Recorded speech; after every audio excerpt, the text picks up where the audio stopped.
Dan saya yakin ini menjadi salah satu nih agar kita juga tidak depresi ya. Sebenarnya kita bisa dengan berdamai dengan situasi dan kondisi. Jadi berdamai dengan keadaan walaupun memang tidak mudah. Memang nggak gampang ya, tapi aku selalu percaya sih bahwa laughter, ketawa is the best medicine, adalah obat yang paling ampuh begitu. Tapi ini ada rekomendasi nih dari National Health Service dari Inggris, BPJS-nya Inggris mengatakan bahwa olahraga adalah satu cara untuk kita bisa mengurangi depresi. Dikarenakan endorfin yang keluar dari tubuh itu meningkatkan rasa bahagia.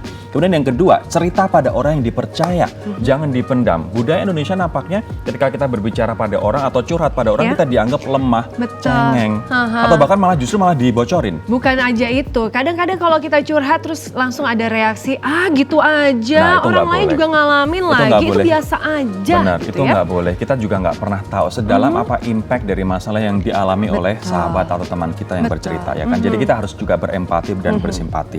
Nah, tips nomor 3 adalah lakukan me time, nikmati hobi.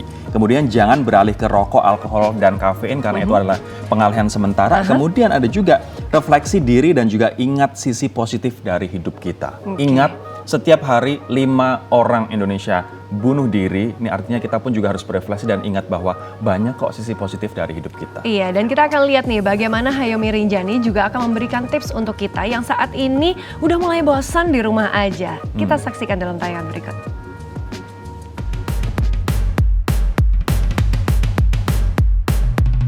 Inliners, depresi bisa menyerang siapa saja ya. Bahkan ini adalah kelainan mental yang paling banyak dialami umat manusia. Orang di sekitar kita yang terlihat baik-baik saja bisa jadi sebenarnya mengidap depresi. Nah, agar depresi tidak berkepanjangan dan semakin parah, sebaiknya konsultasikan ke dokter kejiwaan. Dan beberapa perubahan gaya hidup juga bisa dilakukan sendiri untuk menghindari atau bahkan mengatasi depresi. Sebenarnya yang paling bisa menghindari stres, bahkan menghindari depresi adalah keep ourselves busy. Jadi jangan sampai gabut-gabut tuh. Nah, cari kesibukan. Nah, kalau saya hari ini mumpung lagi di rumah aja, mau beres-beres meja makan. Dan biar lebih seru sambil dengerin lagu pakai speaker.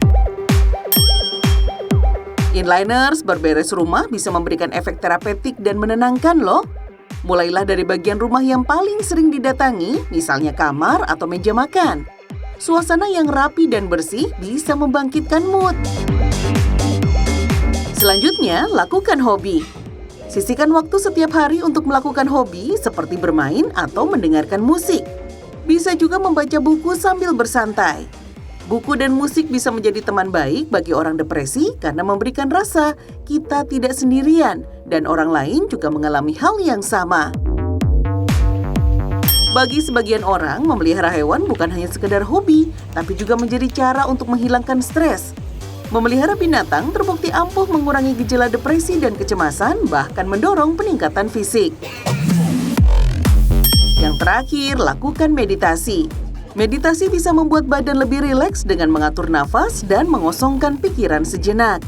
Meditasi bisa dibarengi dengan olahraga seperti yoga atau stretching dan peregangan yang dapat melemaskan otot. Olahraga secara rutin juga bisa membuat diri kita menjadi lebih baik, meningkatkan mood dan mendorong otak untuk berpikir positif.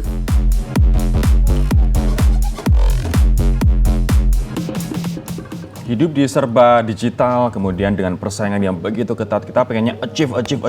Maju gitu kan. Tuntutannya banyak sekali banyak gitu ya. maju gitu. Tapi kita pun juga harus punya mindset bahwa tidak semua hal bisa kita kendalikan, ya kan? Apabila ada sesuatu hal yang tidak bisa kita kendalikan, itu kita harus bisa belajar untuk menerima. Tapi ada satu juga bahwa kita harus fokus ke solusi dan juga lakukan hal yang kita bisa. Nah, ini misalnya kita banyak PHK saat ini. Kemarin ada juga swalayan yang ribuan karyawannya di PHK begitu kan. Nah, kalau rekomendasi dari National Health Service di Inggris mengatakan bahwa kalau misalnya mendengar rumor PHK, yuk lakukan sesuatu yang kita bisa. Misalnya kita update aja CV, kita explore tambah peluang. Pengalaman yang sudah ada Tambah gitu pengalaman yang udah ada ya kan. Update CV, perbaiki CV, kemudian explore yang bisa kita lakukan. Siapa tahu ketika kita nanti jadi di PHK, kita justru akan jadi pengusaha online yang sukses.